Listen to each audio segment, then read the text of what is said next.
Hola a todos, bienvenidos a la cápsula número 6 de la materia Comunicación y Redacción Técnica. Yo soy el maestro José Rueda y lo voy a estar acompañando durante esta cápsula. El día de hoy vamos a revisar, sobre todo vamos a revisar material relacionado con eh, la planeación de los textos y también acerca de lo que viene siendo problemas lingüísticos como lo son los vicios. Los vicios son problemas que se van a presentar de manera ordinaria porque estos vicios ya los presentamos desde que hablamos. Entonces, en muchas ocasiones las personas escriben a como hablan, es decir, el mismo nivel de escritura es por lo menos el nivel de él habla, ¿verdad? No obstante, hay personas entrenadas que escriben mejor o hablan mejor, ¿verdad? Y bueno, en este orden de ideas, la comunicación escrita exige precisión y claridad. Para lograrlo, no basta con tener buenas ideas, también es necesario expresarlas con corrección. En este proceso, dos aspectos que son fundamentales son evitar los vicios del lenguaje que entorpecen la comprensión y dominar técnicas de planeación que permitan organizar de manera efectiva un texto. Ambos elementos garantizan que el mensaje llegue de manera clara, lógica y profesional. Y bien, ¿qué son los vicios del lenguaje? Se llaman vicios del lenguaje a los errores que se cometen al hablar o escribir y que afectan la claridad o corrección o a veces también la elegancia del mensaje, sobre todo cuando hablamos, ¿verdad?, de cuestiones literarias. No siempre impiden la comunicación, pero si se usan demasiado y sobre todo si una persona los usa como muletillas de manera constante, la van a volver confusa. Es decir, la información que viene tras varios vicios de lenguaje se convierte en confusa tarde o temprano. Y sobre todo hace que el mensaje se vuelva poco preciso debido a la confusión y a veces hasta un poco redundante. Conocer cuáles son estos vicios del lenguaje, o por lo menos los más comunes, ayuda a evitarlos y mejorar la calidad de la expresión escrita. El primero de ellos, vamos a hablar de la anfibiología, o también conocida como el doble sentido. Veamos este ejemplo. Vi a Juan con los prismáticos. Vi a Juan con los prismáticos es una oración que tiene algunos matices confusos. Por ejemplo, ¿quién tenía los prismáticos? ¿Juan o la persona que lo vio? ¿Y por qué entra este dilema? Porque cuando dice con los prismáticos, no dice si Juan los tenía o si la persona que los vio los tenía. No hay ninguna referencia. Digamos que la anfibiología se da cuando existe una oración que con los elementos actuales no permite dejarla un solo sentido, en una sola interpretación. Por eso el nombre doble sentido, ¿verdad? Anfibiología. Pues faltan elementos para caracterizar correctamente la idea. No obstante, es importante decir que este es uno de los errores más comunes que suceden tanto en la expresión oral como en la expresión escrita. Sin embargo, en la expresión oral, tú estás enfrente de la persona, puedes preguntarle directamente, oye, ¿cómo? ¿Quién tenía los prismáticos? Pero cuando estamos hablando de comunicación escrita, este tema se vuelve muy complejo porque no hay nadie a quien preguntarle. Y si no hay notas, resulta muy difícil entender cuál es el sentido de este enunciado, ¿verdad? Luego tenemos el barbarismo, que significa que haya una palabra que esté mal pronunciada o escrita. Ejemplos de esto, tenemos la palabra aiga, que a veces la usan en lugar de la palabra haya, trajistes en lugar de la palabra trajiste. Los barbarismos suceden eh, en español, sobre todo porque el español es una lengua muy compleja. A nivel gramatical, el español es de los lenguajes que tienen mayores reglas de conjugación. ¿A qué me refiero? En el español, nosotros estamos acostumbrados a decir presente, pasado y futuro, pero en realidad existen presente perfecto, presente simple, presente continuo, presente discontinuo, presente subjuntivo y así diferentes conjugaciones en diferentes modos verbales. Lo que genera a veces un poco de confusión incluso entre las personas nativas. Estas personas que directamente ya hablan el idioma, pero al tratar de hacer una conjugación no lo logran, ¿verdad? Entonces de ahí nace ese haiga o trajistes, que es común ocuparlo, pero que no está bien dicho. La cacofonía, sonido desagradable por repetición. Aunque la cacofonía es un vicio del lenguaje, hay algunos textos, sobre todo textos que son líricos, en los que hay algunos efectos cacofónicos permitidos, pero son excepciones. En el lenguaje profesional la cacofonía no suena bien y no nos hace quedar bien como ingenieros, ¿verdad? Veamos la oración. Dice, parece que aparece y desaparece. Parece un trabalenguas, ¿verdad?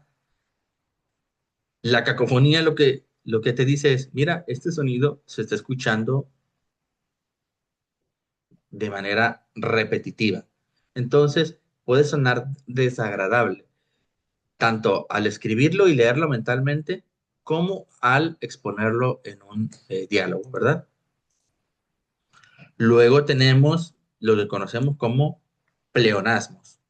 Los pleonasmos son la repetición innecesaria de algo o la redundancia en algo, ¿verdad?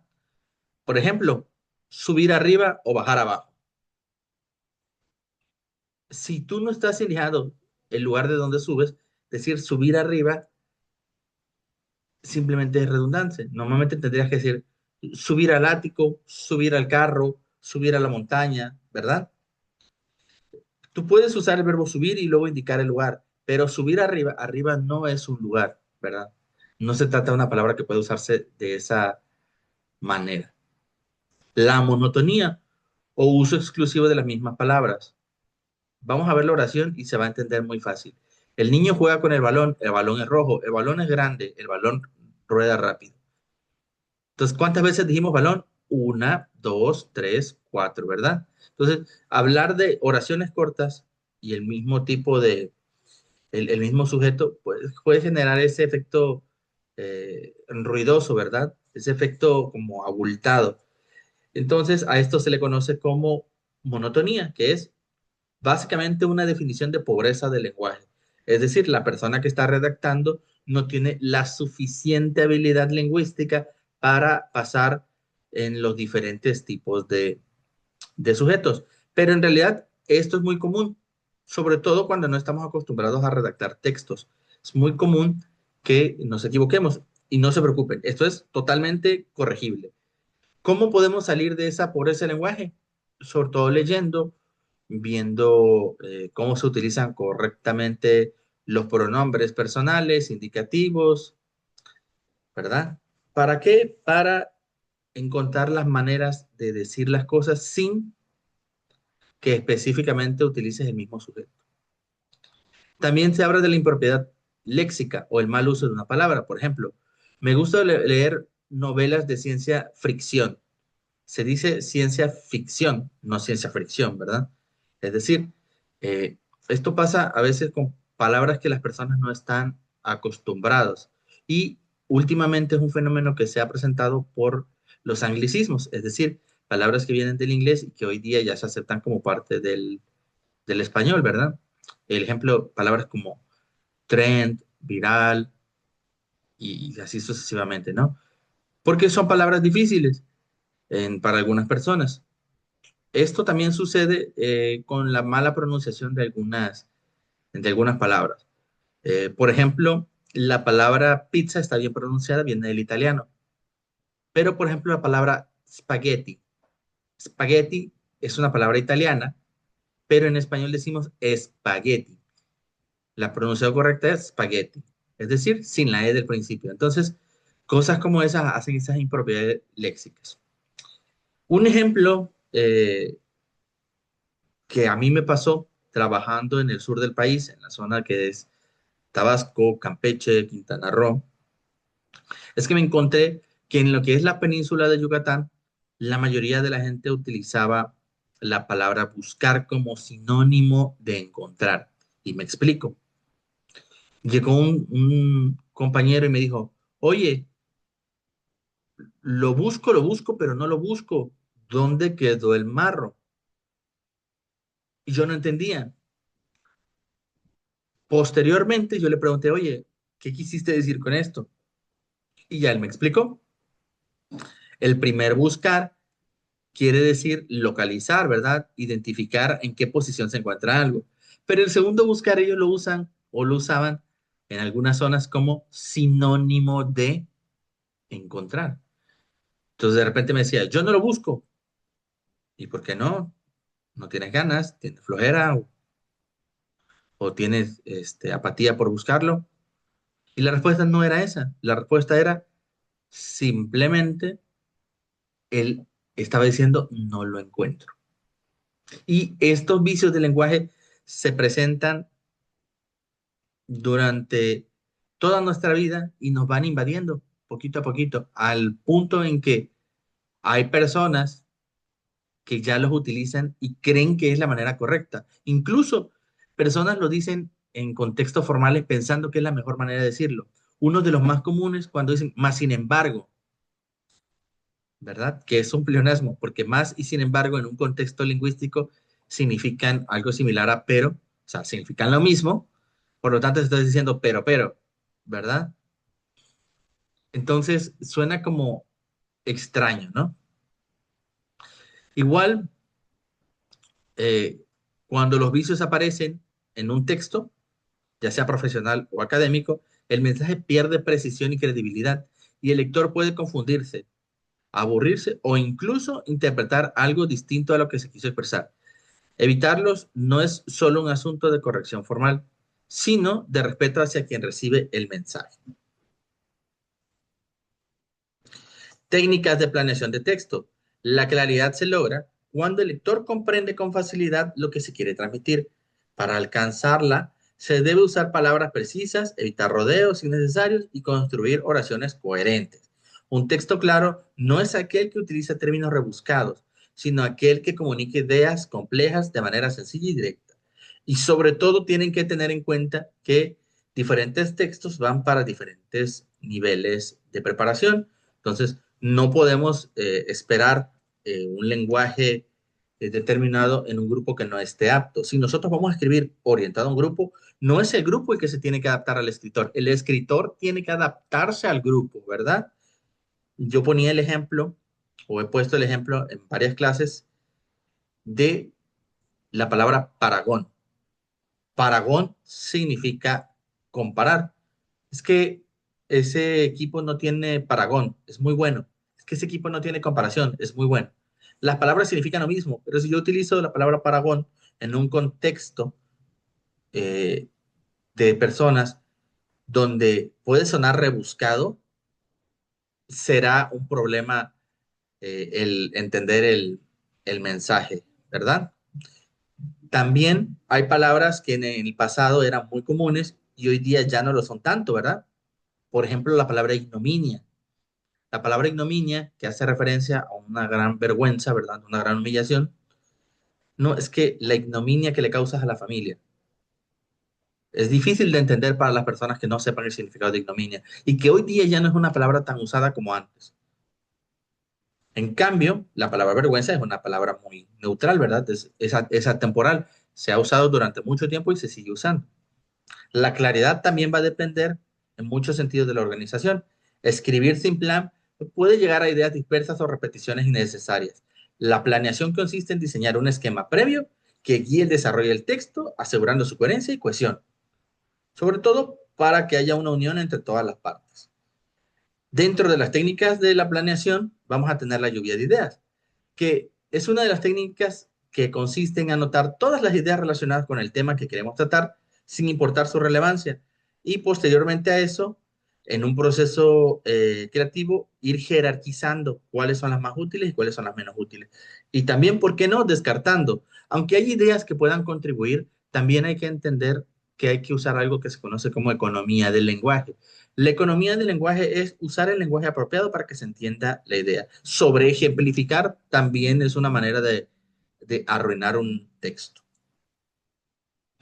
Otra técnica es el esquema y mapas conceptuales. Los esquemas ayudan a organizar las ideas en niveles jerárquicos, mientras que los mapas conceptuales muestran las relaciones entre conceptos. Ambas herramientas facilitan la visualización de las estructuras del texto y evitan omitir aspectos importantes. De esta manera, la redacción fluye con mayor lógica y con claridad. Es decir, básicamente lo que hacen los esquemas y mapas es ayudarnos a dar una estructura y luego esa estructura la podemos convertir en un párrafo, ¿verdad? Borrador y revisión, que es de la técnica yo más recomiendo, ¿verdad? Digo, todas las demás están excelentes y sirven, pero esta es la más importante. ¿Por qué? Porque antes de escribir la versión final es recomendable elaborar un borrador. Este va a permitir, uno, dar una forma inicial al texto, ver más o menos cómo va empezando, ¿verdad?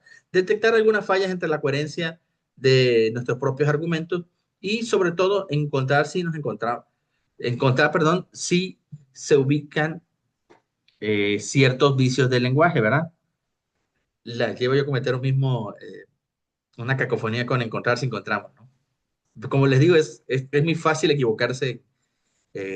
La cacofonía, de hecho, es uno de los mayores problemas, sobre todo cuando tratas de explicar algo y las palabras son como a veces como redundantes o los conceptos son muy parecidos y luego podemos llegar a parecer redundantes. Y en general, bueno, por eso es importante hacer la revisión y asegurar que el mensaje sea preciso, que respete las reglas ortográficas y que sobre todo mantenga una intención comunicativa original. Si nosotros no somos fieles a la idea con la que inicia el trabajo, seguramente al final tendremos un trabajo de algo totalmente diferente a lo que nosotros iniciamos planeando. Bien, eso es todo por la cápsula del día de hoy. Nos vemos en la siguiente.